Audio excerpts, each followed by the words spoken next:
Assalamualaikum warahmatullahi wabarakatuh. Yang dihormati, yang dikasihi seluruh warga SMK Jalan Kebun, rekan-rekan guru, anak-anak pelajar yang Ustaz doakan sentiasa cemerlang dan gemilang insya-Allah dalam segala peperiksaan yang akan dilalui dan segala lapangan kehidupan yang akan juga dilalui insya-Allah. Semoga sentiasa cemerlang dan gemilang. Anak-anak pelajar yang dirahmati Allah, pada kali ini Ustaz ingin kongsi satu insya-Allah ilmu yang bermanfaat untuk anda semua insya-Allah ya. Dalam tempoh pandemik COVID-19 yang sedang berlangsung ini ya, Ustaz sempat membeli beberapa buah buku yang Ustaz pilih yang insya-Allah yang terbaik di pihak Ustaz Jadi antaranya yang Ustaz baca sempat Ustaz baca dalam masa 2 hari saja, Jutawan dari planet Jupiter yang dikarang oleh Tuan Azizi Ali. Alhamdulillah Ustaz Abi baca 2 hari 3 hari Ustaz Abi baca ya, alhamdulillah ya. Jadi dalam bab-bab awal itu Ustaz terbaca satu kisah yang sangat menarik yang Ustaz baca, kemudian Ustaz tambah ilmu itu daripada tempat lain, Ustaz kongsi pada semua anak-anak pelajar khususnya ya. Kisah satu perang, iaitu disebut dalam boleh cari dalam Google ya, Perang Amerika Vietnam ya. Kalau pernah tengok filem Rambo, seolah-olah macam begitulah ya. Filem Rambo yang pertama ya, kalau pernah tonton ya. Itu hanya lakon layar sajalah ya. Cerita wayang saja ya.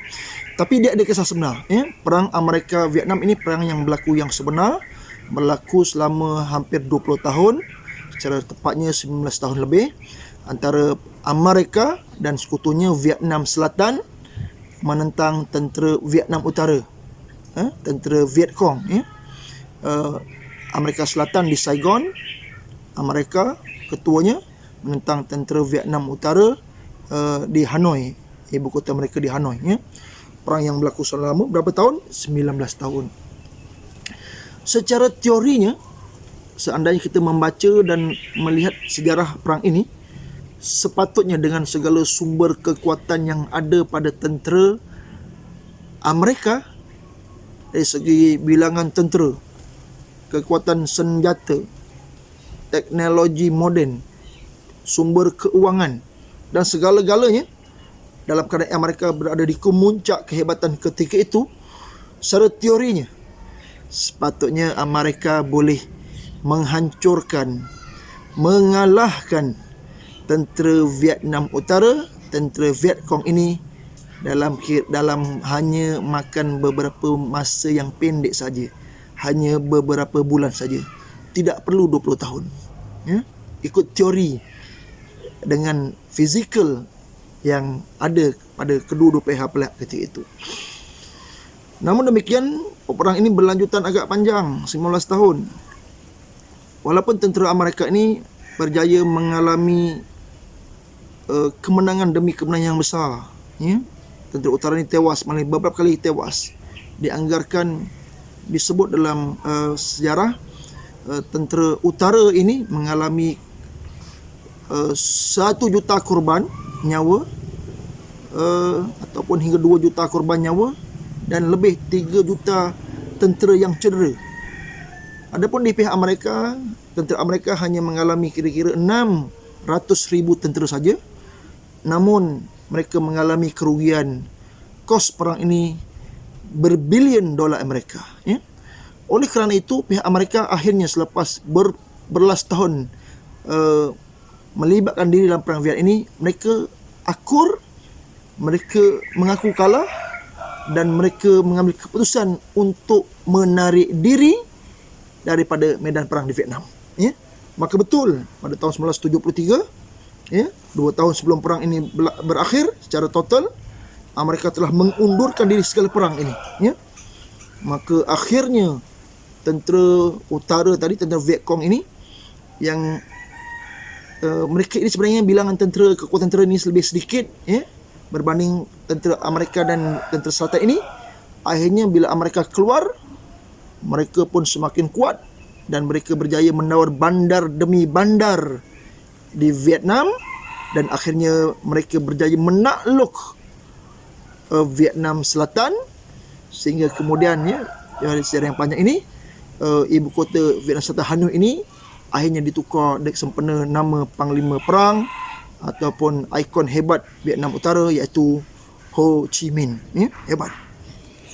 Jadi dalam kepala jeneral-jeneral tentera Vietnam ini, bila kita mengkaji apakah asbab, apakah punca yang menyebabkan mereka ini menang, dalam teorinya sepatutnya mereka kalah, tetapi dalam medan realiti hakikat yang sebenar, mereka berjaya menentang, melawan tentera yang begitu hebat ini, tentera Amerika ini. Apakah kunci kepada kemenangan tersebut? Kajian menyebut bahawa yang ada dalam kepala Jeneral Panglima Tentera Utara dan tenteranya ialah iaitu mindset kepala mereka ini, iaitu keinginan untuk menang. Mereka ada law of belief. Ada satu undang-undang keyakinan yang mereka itu, walaupun mereka ini kecil, tapi mereka boleh menang. Sebelum kita cerita tentang strategi, mereka punya strategi perang ala gerila, perang dalam hutan yang tidak biasa dilalui oleh perang tentera Amerika sebelum mereka menguasai denai Ho Chi Minh ni, dan denai yang ada. Tapi yang perkara yang pertama yang perlu kita ingat ialah kunci kemenangan ialah mindset. Dalam diri pejuang-pejuang tentera Vietnam ini, mereka yakin mereka boleh dan ingin menang. Jadi sahabat-sahabat yang dirahmati sekalian, anak-anak pelajar Ustaz yang Ustaz kasihi, dalam peperangan yang kita hadapi, yang kita akan lalui, untuk kali ini tentulah yang Ustaz sekarang ini berhadapan dengan para pelajar. Medan perang antum sekalian, medan perang kalian sekalian ialah medan peperiksaan. Selepas ini akan melalui pula medan perang kehidupan, dalam kerjaya, dalam kehidupan dan segala-galanya, dalam berumah tangga. Itu adalah peperangan demi peperangan yang kamu akan lalui. Kita tolak tapi peperangan yang akan datang ni, kita dalam konteks masa terbatas ini, kita hanya nak cerita tentang medan perang peperiksaan ketika anda semua berada di dalam pagar SMK Jalan Kebun. Itulah medan perang anda. Jadi walau apapun medan perang, di atas padang, dalam kelas, lagi namanya medan perang, Ustaz nak ajak kalian semua mengambil semangat tentera-tentera Vietnam Utara. Walaupun kita kecil, walaupun kita serba kekurangan, walaupun kita duduk SMK sekolah biasa, walaupun kita sekolah pinggir kampung dan sebagainya, sebagai contoh whatever, apa pun sekalipun, Ustaz nak ajak, jom kita perang. Jom kita lancarkan perang. Dan perang ini perlunya bukan pada guru anda, bukan pada pengetua anda, bukan pada guru-guru kelas anda, bukan pada ibu ayah anda, tapi anda adalah para prajuritnya, para tenteranya. Ustaz nak mengajak anda mulakan dengan mindset anda. Saya nak menang dalam perang ini. Kalau anda calon STPM, calon SPM, saya nak menang dalam SPM 2021-2022 ini. Kalau saya nak tingkatan 1, saya nak menang dalam peperiksaan akhir. Kalau ada peperiksaan lah dalam peperiksaan akhir tahun tingkatan 1. Kalau saya budak bahasa Arab, budak KA Ibnu Sina atau kelas apa, saya dah lupa tajuk nama kelas bahasa Arab di SMK Jalan Kebun, saya nak menguasai subjek bahasa Arab dan seluruhnya. Kalau anda seorang pelajar sains tulen di SMK Jalan Kebun, saya nak A+, saya nak menguasai semua subjek sukar ini, admat, fizik, kimia, biologi dan sebagainya, basic account dan sebagainya. Saya mesti menang, saya nak menang. Jadi gunakan mindset anda. Jadi bila kita sebut cerita tentang mindset kepala ini, dalam apa kerjanya, Ustaz selalu sebut ada 3 benda. Mindset, kedua skill set, strategi, yang ketiga tool set. Bahan-bahan yang akan membantu kita. Jadi sebelum adanya skill set dan tool set dan sebagainya, mindset dulu. Saya boleh, saya nak berjaya, saya nak menang. Jadi anak-anak pelajar yang Ustaz kasih sekalian, dalam kita nak memiliki mindset hebat seperti Vietnam Utara ini, tentera Vietcong ini, nanti akan datang satu makhluk kepada kamu semua.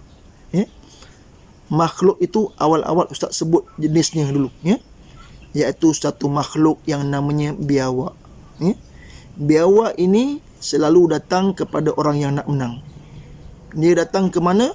Dia datang sebagai dadah dan racun ke telinga kita ini, membisik-bisik kat kita ni, biawak ni, kau tak boleh, SMK Jala Kebun bukan sekolah hebat sangat, duduk di sekolah ni bukannya hebat, sekolah ni sekolah hujung bandar, iya ke? Jadi kata-kata negatif ini daripada biawak hidup ini akan sentiasa datang pada diri anda, bukan saja untuk SPM, segala kehidupan anda cair cakap Ustaz. Setiap perkara hebat yang anda ingin lakukan, pasti ada suara-suara negatif, biasa ada halangan-halangan, biasa ada musuh-musuh yang sentiasa membisik, memperlekeh-lekehkan anda. Itu namanya adalah biawak hidup. Jadi caranya, bila anda dah jadi diri anda sendiri yang hebat ini, anda kena tangkap biawak ni, kena bunuh biawak ni, suara-suara negatif ini kena bunuh. Anak-anak pelajar yang dirahmati sekalian, semua yang Melayu, yang yang anak-anak murid Ustaz yang beragama Hindu, yang India, berbangsa Cina, kita lihat saudara kita Bangladesh yang datang hanya berkain plekat sahaja dahulu. Hari ini mereka ada yang menjadi toki kedai, ada yang sekarang bernaik Pajero, memiliki Hilux. Tanyalah mereka. Semuanya sebab mindset mereka. Mereka boleh kaya, mereka boleh berjaya. Kalaulah orang asing boleh berjaya di tanah air kita, kenapakah kita yang telah bertapak lama lahir di sini, kenapa kita tidak boleh berjaya? Di mindset kena betul. Jom kita masuk perang ini. Yang SPM, anda tidak ada lama, tidak ada masa yang lama. Jangan cipta alasan. Jangan kata masalah PDPR, internet tak ada dan sebagainya. Ustaz pernah belajar dalam tandas, di rumah Ustaz dahulu. Mak Ustaz buat latihan kompang dalam rumah Ustaz. Macam mana nak belajar SPM kalau orang main kompang, gedebang, gedebung dan sebagainya. Ustaz terpaksa ambil buku ni, belajar dalam bilik air. Alhamdulillah, berkat jiwa nak menang ini, nak jadi best student ni, Allah bagi, Alhamdulillah, berjaya dalam SPM. Saya yakin kamu boleh, Jangan cipta alasan, yakin dengan diri sendiri, mindset yang betul, tanam tekad untuk berjaya, anda akan boleh. Akan datang strategi-strategi yang lain. Jumpalah guru yang betul, usahalah sungguh-sungguh, belajar sungguh-sungguh, pinjam nota dan sebagainya, salin nota, cari nota-nota yang berkualiti sebagainya, anda pasti berjaya. Dan ingat, Saphir mindset yang betul ini bukan hanya untuk SPM, tetapi untuk seluruh perang dalam kehidupan anda. Semuanya bermula dengan minda yang betul, nawaitu yang betul, tekad yang betul. Selalu Ustaz didatangi oleh abang-abang kamu yang telah lepas, yang Ustaz pernah ngajar antara 2008 hingga 2012, yang cuba untuk buat sesuatu, nak meniaga itu, nak begitu. Soalan yang pertama, ini juga soalan yang Ustaz tanya, adakah anda serius nak mula? Bezanya orang yang berjaya dan orang yang tak berjaya ialah dia betul-betul serius melakukan perkara yang hendak dilakukan itu. Kalau anda seorang pelajar SPM, anda serius untuk SPM. Kalau anda mencuba bidang bahasa Arab, anda serius, mindset serius, boleh untuk berjaya.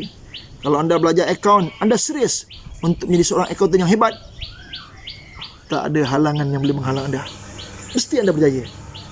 Jangan lupa, selepas anda membeli mindset yang hebat, ada dua yang anda perlukan bantuan untuk membantu anda merealisasikan impian besar anda ini. Jangan lupa, nombor satu, doa mak ibu bapa anda.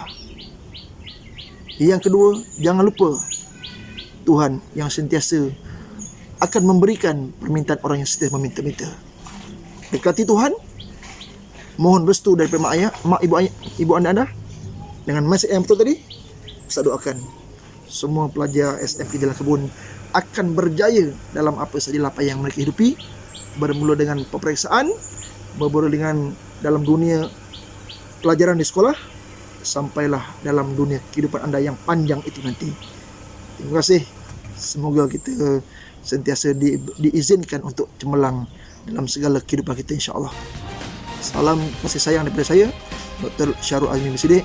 Assalamualaikum warahmatullahi wabarakatuh. Terima kasih semua.